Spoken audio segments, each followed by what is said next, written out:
అస్మద్ గురుభ్యో నమః. మనము దృఢ సంకల్పం ఎలా ఉంటుంది అన్న విషయం గురించి తెలుసుకుంటూ పరమ భాగవతోత్తముడైన ప్రహ్లాదుని యొక్క జీవిత విశేషాలను తెలుసుకుంటున్నాము. ఆంధ్ర అనువాదమైన శ్రీమద్ భాగవతమును సంస్కృతంలో వేదవ్యాసుల వారు విరచించారు. దానిని ఆంధ్రీకరించిన వారు బమ్మెర పోతనామాత్యుడు. ఆయన తన తెలుగు సాహిత్యంతో భాగవతమును రచించారు. వాటిలో మనము శ్రీమద్ భాగవతంలోని దశమస్కందంలో హిరణ్యకశిపుడు తన కుమారుడైన 5 సంవత్సరాల బాలుడైన ప్రహ్లాదుని ఏ విధముగా హింసలు పెట్టాడు, అయినప్పటికీ అతడు చలించక శ్రీమన్నారాయణుడైన తలుస్తున్నాడు. తన వైరి, తన శత్రువైన శ్రీమన్నారాయణ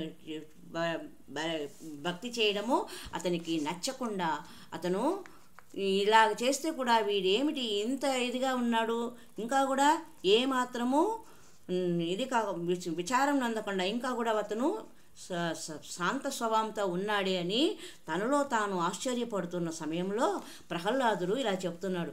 మందార మకరంద మాధుర్యమునదేలు మధువంబుబోవునే మదనములకు నిర్మల మందాకిని వీచికల దూగు రాయంచనునే తరంగిణులకు లలిత రసాల పల్లవ కాది చొక్కు కోయిల చేరునే కుటజములకు పూర్ణేంద్రు చంద్రికా స్ఫురిత చకోరంబరగునే సాంద్రహీహారములకు అంబుజోదర దివ్య పాదారవింద చింతనామృత పాన విశేషమత్త చిత్తము ఏ రీతి నితరంబు చేరనేర్చు వినుత గుణశీల మాటలు వేయినేల కంజాక్షునకు గాని కాయంబు కాయమే పవనగుంబిత చర్మ బస్రిగాక వైకుంఠు పొగడని వక్రంబున వక్రమే ఢమఢమ ధ్వనితోడి డక్కగాక హరిపూజనములేని హస్తంబు హస్తమే తరుసాక నిర్మిత దర్విగాక కమలేసు చూడని కన్నులే కన్నులు తనుకుడ్యజాల రంధ్రములుగాక చక్రి చింతలేని జన్మంబు జన్మమే తరళ సలిల బుద్బుదుంబుగాక విష్ణు భక్తులేని విబుదుండు విబుధుడే పాదయుగముతోడి పశువుగాక సంసార జీమూత సంగంబు విచ్చునే చక్రిదాస్య ప్రపంచనములేక తాపత్రయాభీల దావాగ్నులారునే విష్ణు సేవామృత వృష్టిలేక సర్వం కుషాగౌగ జలరాసులింకునే హరిమనీషా బడబాగ్నిలేక ఘన విపద్గాఢాంధకారంబులడుగునే పద్మాక్షను తిరవి ప్రబలు లేక నిరుపమా పునరావృత్తి నిష్కళంక ముక్తినిదుగాన వచ్చునే ముఖ్యమైన సారంగ కోదండ చింతనాంజనములేక తామరస గర్భునకైన దానవేంద్ర అంటూ శ్రీమన్నారాయణుని యొక్క గుణలీలా విశేషములను తన తండ్రికి చెబుతున్నాడు. ఈ సమస్త ప్రకృతిలోని ప్రపంచంలోని సౌందర్యమైతే ఏదైతే ఉందో అవన్నీ కూడా సంక్షిప్తమై శ్రీమన్నారాయణుని నామములో ఉంది. ఓం నమో నారాయణ అనే అష్టాక్షరి మంత్రంలోనే అన్నీ ఇమిడి ఉన్నది. కాబట్టి 1000 మాటలు ఎందుకు తండ్రి, ఆయన యొక్క నామాన్ని ఉచ్చరించినను చాలు సమస్త పాపములు నశిస్తాయి. ఈ కన్నులు ఉన్నప్పటికీ ఆయన యొక్క చూడకపోతే అవి చిన్న చిన్న రంధ్రాలు ఉన్న శరీరానికి ఉన్న రంధ్రము లాంటివి కన్నులు. అలాగే నాలుక పలకకపోతే భగవన్నామాన్ని స్మరించకపోతే అవి పనికి మాలినవి, వ్యర్థమైనవి. ఆ అవయవం ఉన్నా లేకపోయినా ఒకటే అని శరీరంలో ఉన్న చేతులను గురించి, నోటిని గురించి, కన్నుల గురించి, చెవులను గురించి, నవవిధ శ్రవణం పాదాల గురించి ఆయన ప్రశంసించారు. అవి భగవంతుని సేవకే వినియోగించాలి. అలాంటప్పుడే శరీరము, మానవ శరీరము సార్థకమవుతుంది అని తన తండ్రికి హిరణ్యకశిపుడికి హితవు పలికిన సందర్భము. ఇక ప్రహ్లాదుని యొక్క గుణగణాల గురించి తెలుసుకుందాం సుగుణాల గురించి. అకార జన్మ విద్యార్థ వరిష్ఠుడై గర్వ సంస్తంభ సంగతుడు కాడు.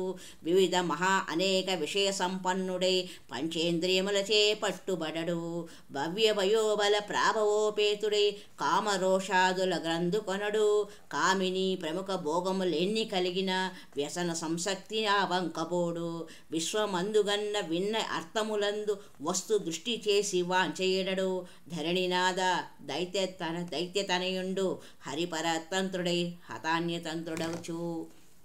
పానీయంబులు త్రావుచున్ గుడుచుచున్ భాషించుచున్ హాన లీలాన్ని నిద్రాదులు చేయుంచు దిరుగుచున్ రక్షించుచున్ సంతత శ్రీనారాయణ పాదపద్మ యుగళే చింతామృత స్వాదనం సంధానుడై మరచెన్ సురారి సుతుడే తద్విశ్వమన్ భూవరా. వైకుంఠ చింత వివర్జిత చేష్టుడై ఒక్కడు ఏడుచు ఒక్కచోట అశ్రాంత హరిభావనారూఢ చిత్తుడై వద్దతుడై పాడు ఒక్కచోట. విష్ణుడింతియ కాని వేరొండు లేదని ఒత్తిలి నగుచుండు ఒక్కచోట. నలినాక్షునాడను విధానము గంటినేనని ఉబ్బి గంతులు వైచు ఒక్కచోట. పలుకు ఒక్కచోట పరమేశుగేశపు ప్రణయహర్ష జనిత బాష్పసలిల మిళిత పులకుడై నిమీలిత నేత్రుడై ఒక్కచోట నిలిచి ఊరకొండు. అతను ఎంత భక్తి గలవాడు, దైవభక్తి గలవాడు శ్రీమన్నారాయణ పట్ల అంటే తన ముందు సమస్త భోగములు ఐశ్వర్యములు సమస్త సుఖములు ముందు ఉన్నప్పటికీ వాటిని పక్కన పెట్టి అతను నిరంతరము హరినామస్మరణలోనే నిలిచి ఉన్నాడు. చదువులలోని మర్మమెల్లా తెలిసి తండ్రి అని తన తండ్రికి కూడా చెప్పాడు. అంటే భగవన్నామమే ఒకటే, శ్రీహరిని చింతన ఒకటే సత్యమైనది అని తన తండ్రికి తను చదువుకునే సమయంలోనే గుర్తించి చెప్పాడు. ఆ తర్వాత సమస్త భోగాలను మహారాజు పిలిపించి చదువు పూర్తయ్యాక అతని ముందు ఈ భోగాలను అనుభవించమని పెట్టిన హిరణ్యకశిపుడు దానిని పక్కకు పెట్టి భగవన్నామస్మరణే మేలైనది అని చెప్పాడు. మరలా ఇంకా ఏం చేశాడు? అతని యొక్క గొప్పతనంలో తాను త్రాగుచున్నా, మాట్లాడుచున్నా, భోజనము చేస్తున్నా, నిద్రిస్తున్నా, ఏ సమయంలో అయినా శ్రీమన్నారాయణుని యొక్క పాదపద్ములనే తలుచుకుంటూ బ్రతికి ఉన్నాడు. ఆహా, ఈ మహనీయుని యొక్క చరిత్రము ఎంత పుణ్యమైనది, ఎటువంటి దృఢవ్రతము. అతని వయస్సు కేవలము 5 సంవత్సరములు. మానవులైన వారు మనము ఎల్లప్పుడూ ఎలా ఉండాలి అన్నదానికి మనకు పెద్దవారు చిన్నవారు అనే భావన పెట్టుకోకూడదు.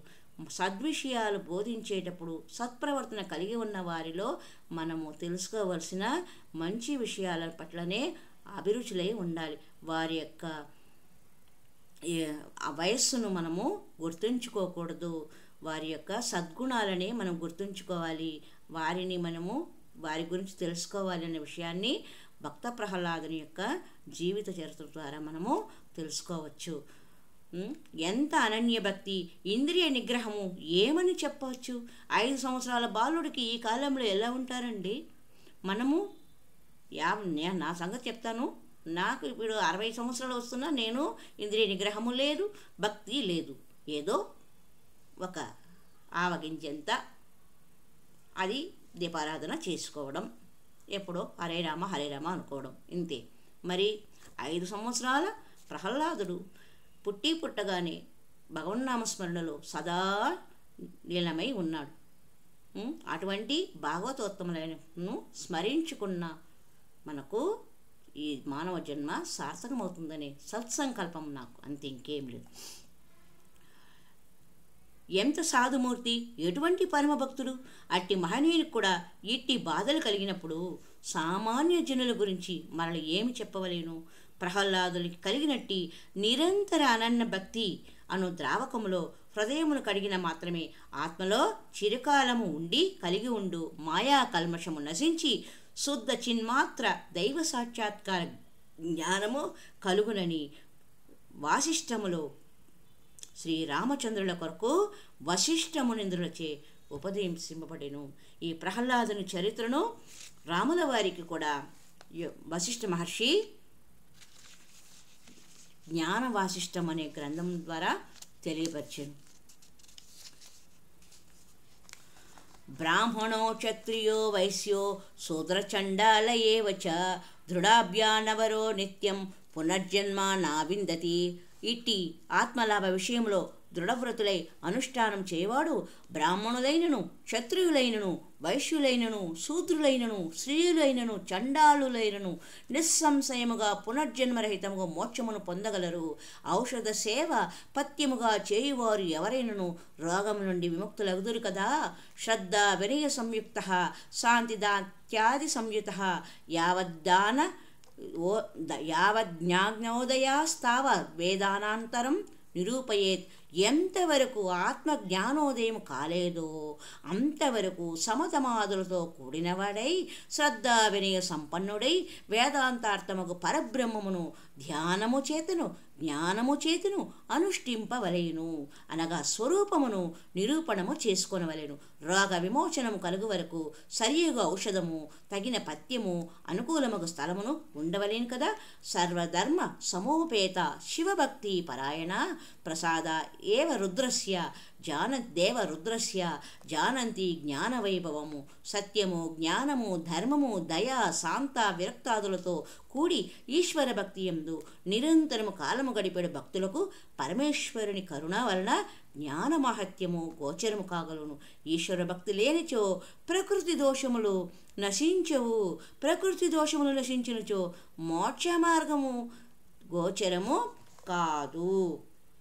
త్యజ శోకం అమంగళ్యం మంగళాని విచింతయ చిదానంద గణం స్వచ్ఛ ఆత్మానం చ విభావయ.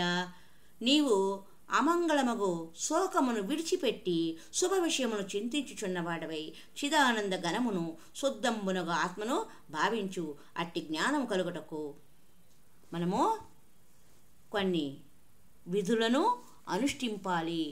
అనుష్ఠించాలి. దేవద్విజ గురు శ్రద్ధాభర బంధురచేతసా సదాగమ ప్రమాణానాం మహేశాను అనుగ్రహో భవేత్.